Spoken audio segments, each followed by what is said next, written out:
Okay. Hello, my name is Jose Diaz, and this is my seminary about differential inclusions. Okay, so let's start. Let's get started.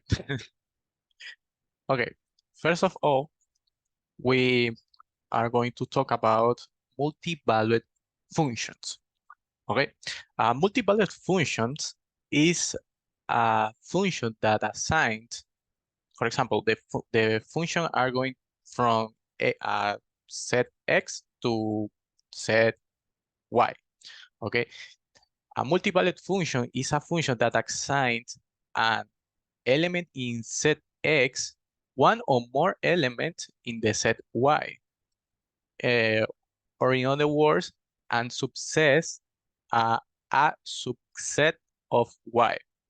Okay. Mm, this definition uh, conflicts with the usual definition of functions, okay? Because uh, we usually say a function always return only one point, only one value, okay? In this case, a, a multi-value function don't return only one value. It can return a subset of value, okay? So uh, here we have some examples of multi-valued function. Okay, here we have uh, set x and set y, and we can see that the value 3 ha return two values, b and c. So this is a multi-value function. Usually we we can say this is a function, these are relation, but we extend the definition of function with this, okay? Another example of multi-value function is the square root, because the square root, or well, all, um, odd,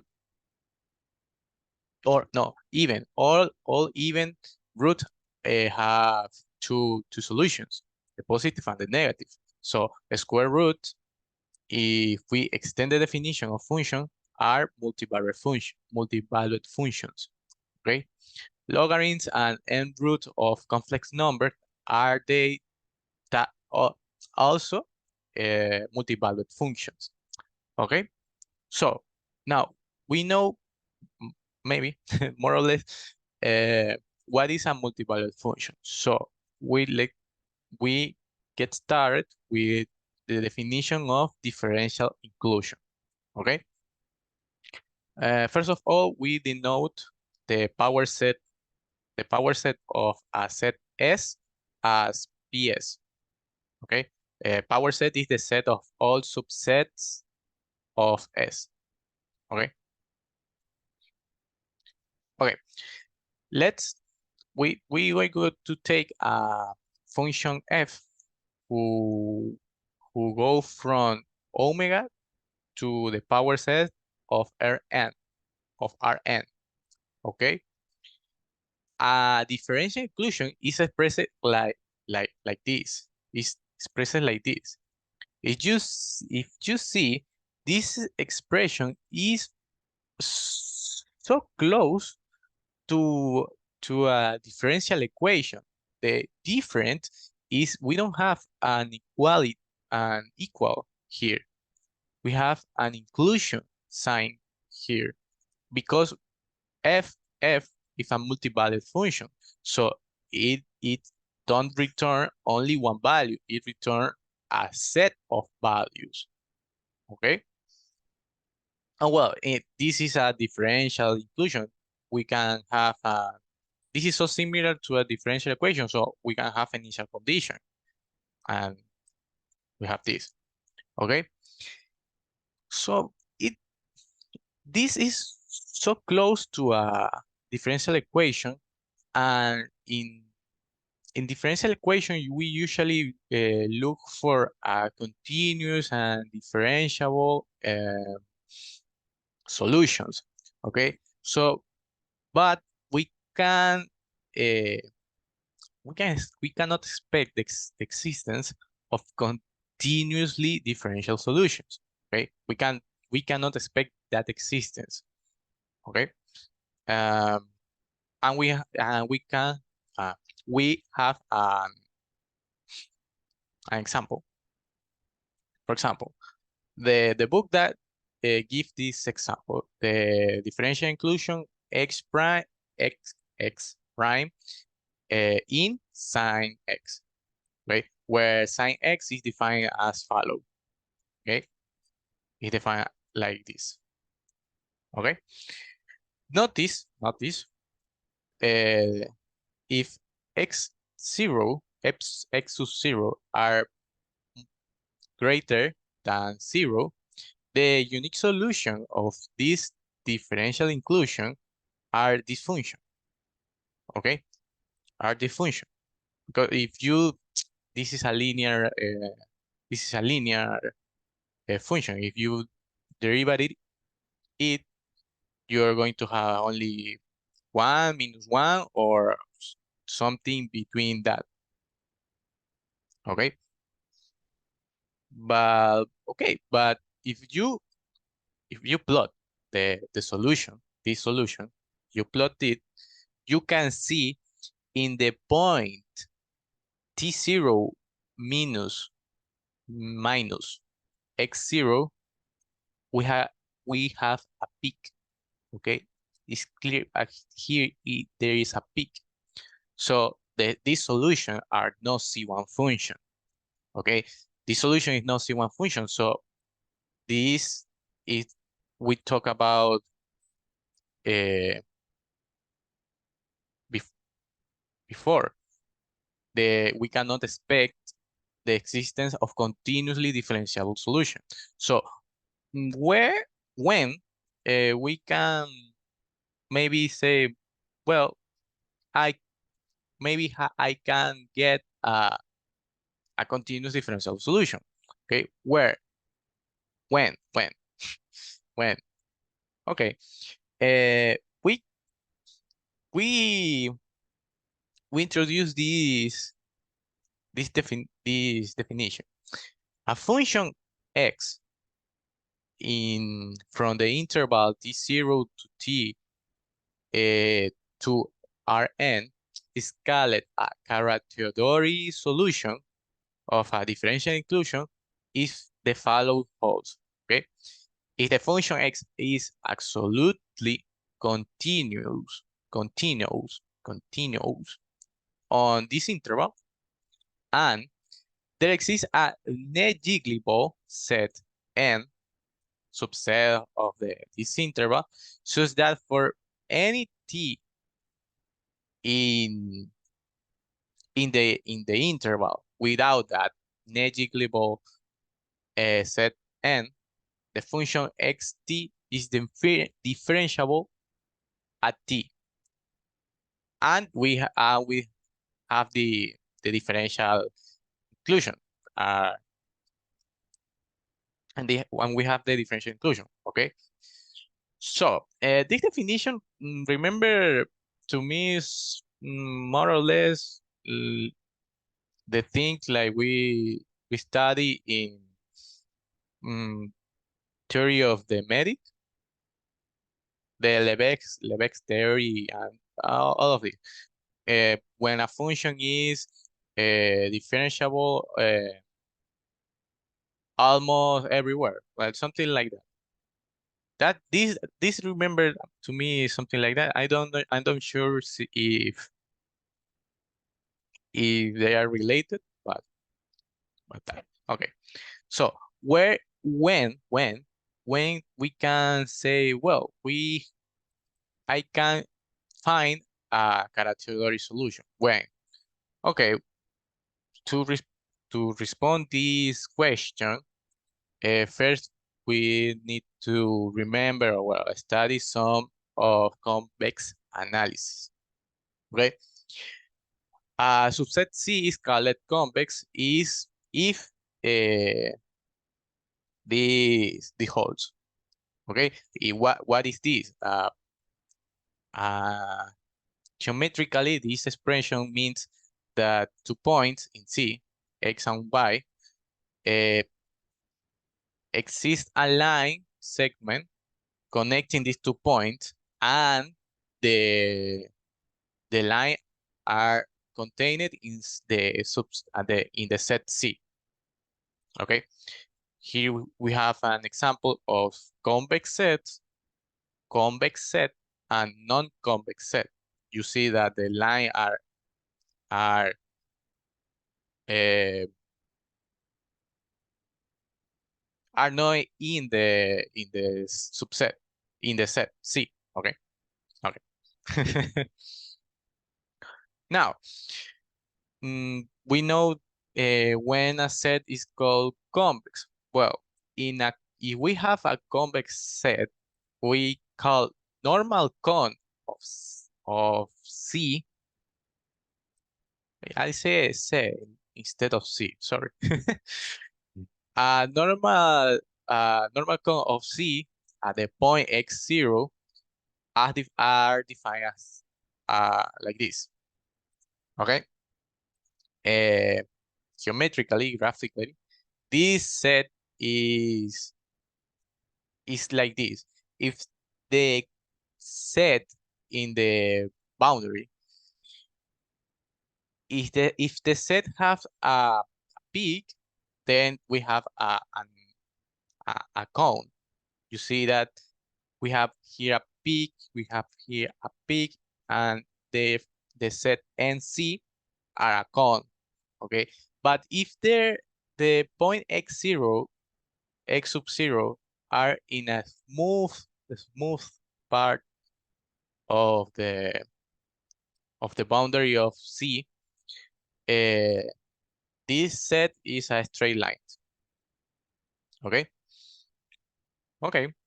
We know when we have a convex set, we denote what is a normal cone of that set, and now we define. Oh well, maybe I almost forgot.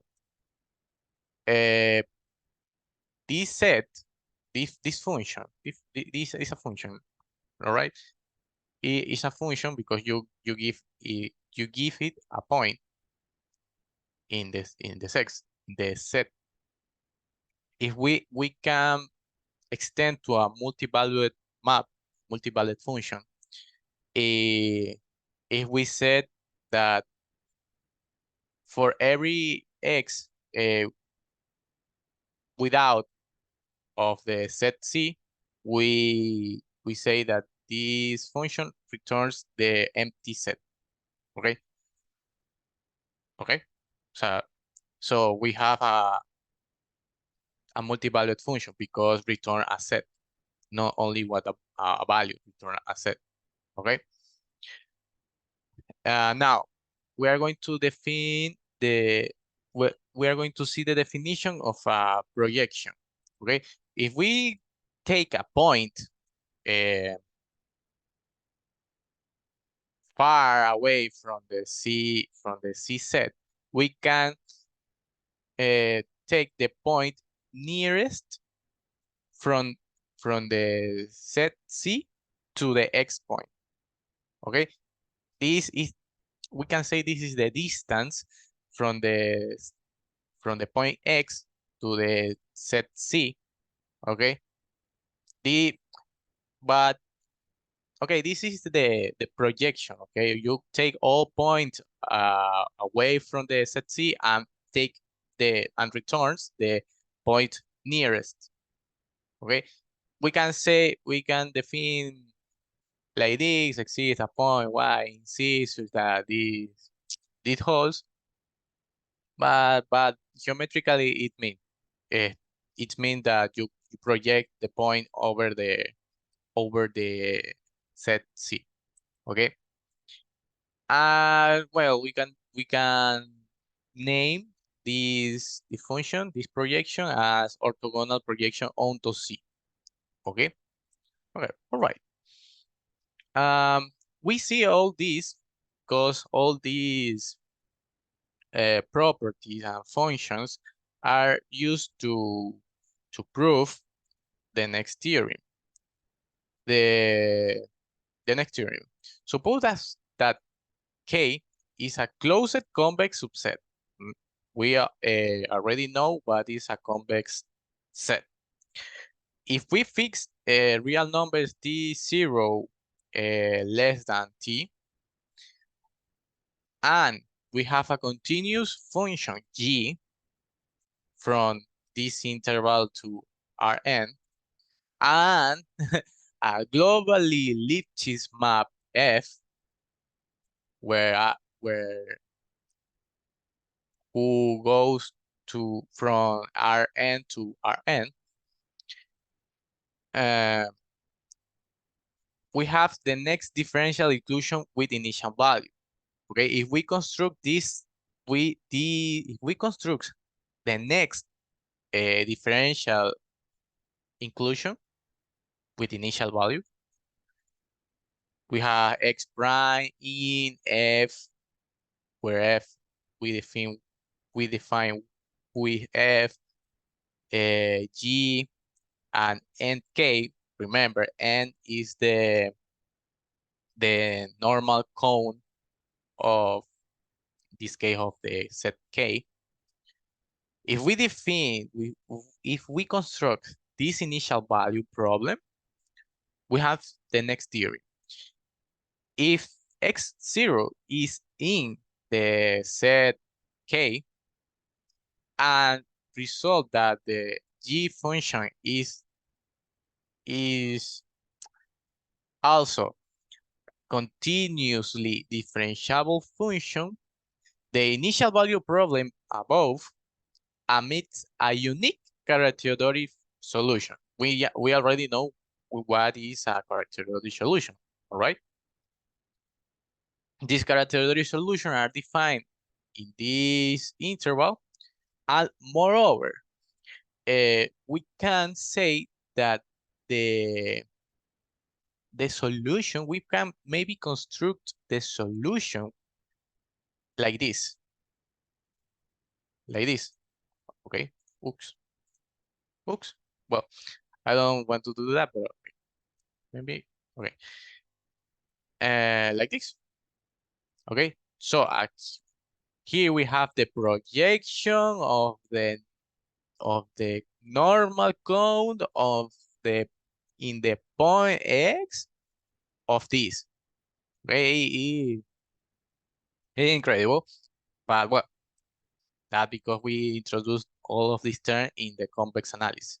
Okay, I don't going to prove any of these theorems because two reasons. First, I don't understand every details in the demonstration, in the proof. So I don't want to say something crazy, something bad. So I avoid that.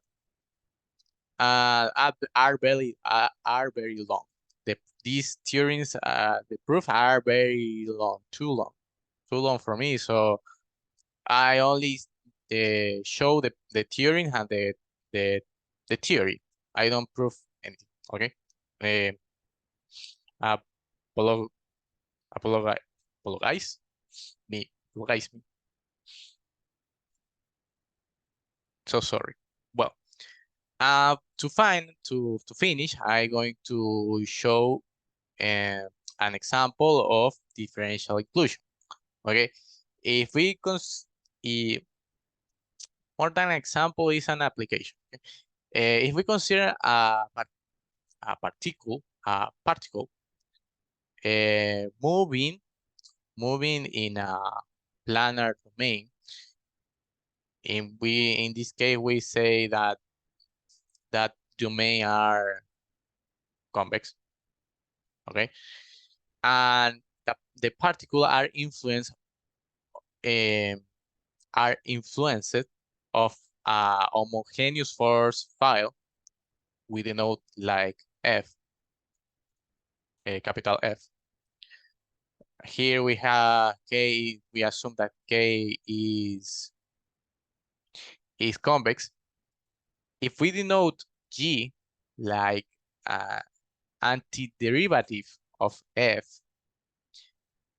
and if xt represent the position of the particle on the time t, we are going to have the next differential inclusion.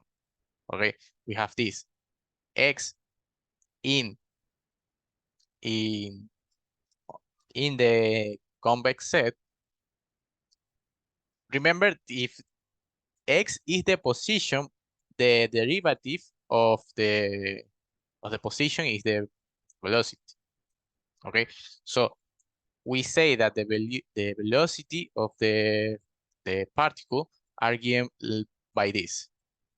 Okay, and graphically, well, I have here an, an error, but I want to say trajectory. Okay, if we say graphically, uh, we see that the particle move around the, the convex set, and if when they when it approach to the boundary, more than approach, when it arrive to the boundary, the here we have the end the normal cone in that point. Okay, if you see the normal point, the normal cone are negative.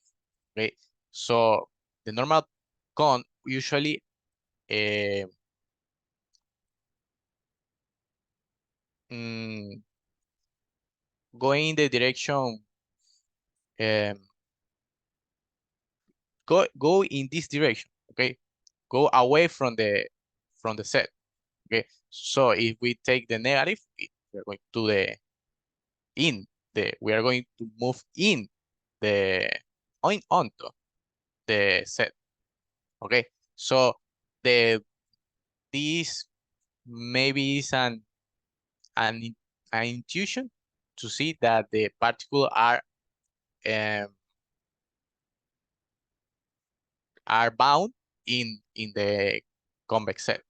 Okay, and using using this theorem using this theorem, we can approximate the trajectory of the particle in this set. Okay, because we have the function g.